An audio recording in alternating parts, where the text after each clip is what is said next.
Qui la souhaite pour 8 minutes. Personne ne souhaite la parole. Je vous en prie. Front National.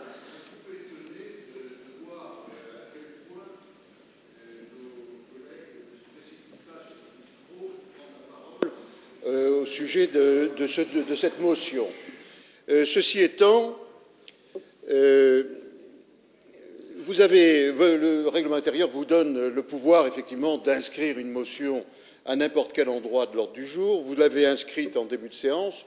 Je dois vous dire que nous souhaiterions que les dossiers à caractère politique, effectivement, soient davantage abordés en séance plénière, plutôt que de figurer, comme c'est un peu trop le cas actuellement, à la commission permanente. Et également, nous souhaiterions que des motions ou des vœux qui sont présentés, examinés en fin de séance, vous puissiez les placer en début de séance. Comme ça, effectivement, nos concitoyens pourront être informés sur la qualité et la pertinence de certains vœux.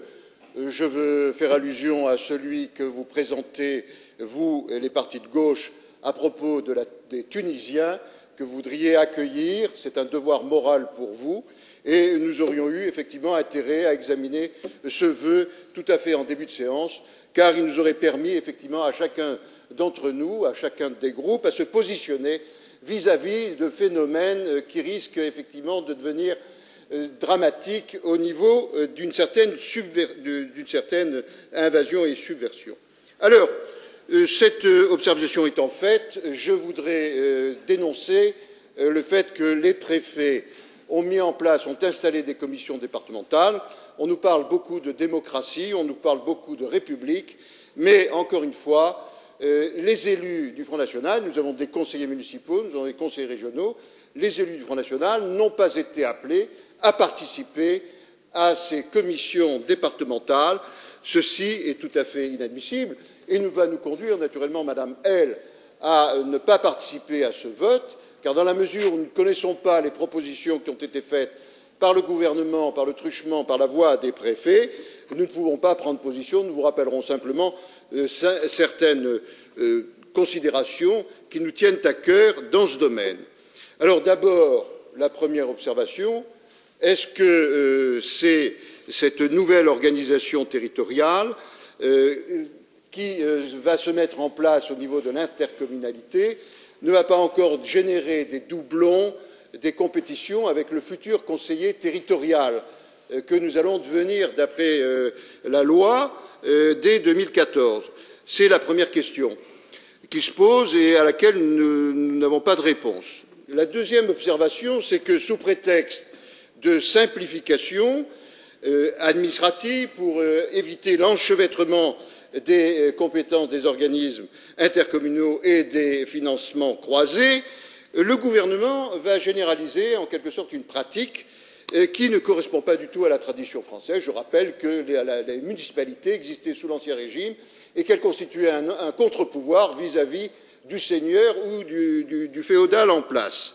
Et ces municipalités ont été créées, les communes ont été créées sous la Révolution française en 1790, et nous considérons qu'installer à la tête des communautés d'agglomération des hommes politiques puissants, comme c'est le cas à l'heure actuelle, eh bien, ce phénomène conduit à mettre les maires qui font partie, les municipalités qui font partie de ces communautés d'agglomération dans une situation d'infériorité, de dépendance vis-à-vis du président de la communauté d'agglomération et de la majorité qui s'en dégage, et par conséquent, nous assistons à un phénomène où les cités, les villes les plus puissantes, les plus riches, imposent leur volonté aux cités les moins riches et les plus faibles.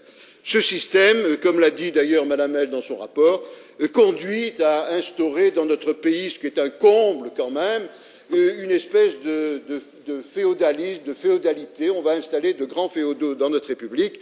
Ceci n'est pas admissible. La troisième observation que je voudrais vous faire, Monsieur le Président, c'est que dans le cadre de cette réorganisation territoriale politique, le seul frein d'essence véritablement démocratique, c'est d'instaurer partout dans ces élections le système proportionnel, ce qui permettrait à nos concitoyens, effectivement, de s'intéresser aux élections et non pas, comme d'ailleurs c'est le cas dans les élections municipales, où les gens vont aux urnes et, comme nous l'avons constaté, l'absentéisme frappe effectivement les élections où il y a un scrutin uninominal à 2 tours, comme ça a été le cas aux dernières élections cantonales.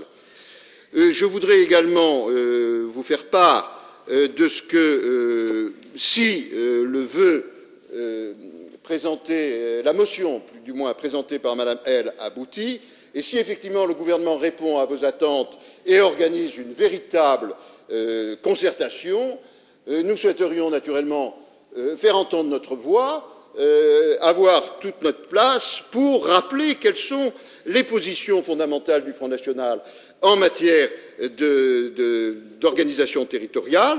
Nous dirons à cette occasion que nous voulons défendre les libertés communales, car nous considérons que la commune est le cadre performant pour assurer la défense de l'identité nationale, et la commune est un organisme protecteur des populations, et par conséquent, tout ce qui pourrait effectivement amoindrir leur influence est mauvais. Nous voulons également, dans le cadre de cette discussion, rappeler nos positions sur le fait que le droit de vote est un droit accordé aux citoyens français et que, par conséquent, nous sommes opposés à ce que tous les habitants des cités soient appelés à voter aux élections locales. Nous voulons, je le rappelle, l'instauration partout du système de scrutin proportionnel et nous rappellerons notre position sur la nécessité de geler les taux d'imposition de ces organisations, car nous avons assisté au cours des dernières décennies à une inflation d'impositions de toutes sortes, à la superposition d'un véritable millefeuille administratif où, naturellement, tout ceci génère toutes sortes de dépenses. Voilà les observations que je voulais vous faire à propos de ce dossier. Je pense n'avoir pas complètement épuisé mon temps de parole. Il me reste encore 15 secondes pour dire à Madame L, vous avez effectivement posé un certain nombre de problèmes sur lesquels vous avez attiré notre attention, mais encore une fois, ayant été exclu, ce qui est inadmissible compte tenu des résultats électoraux qui ont été obtenus par notre formation politique aux dernières cantonales, d'être exclu de ce débat, et nous appelons le gouvernement et les préfets à nous inviter d'urgence à participer à ces commissions. C'est la raison pour laquelle nous ne participerons pas au vote.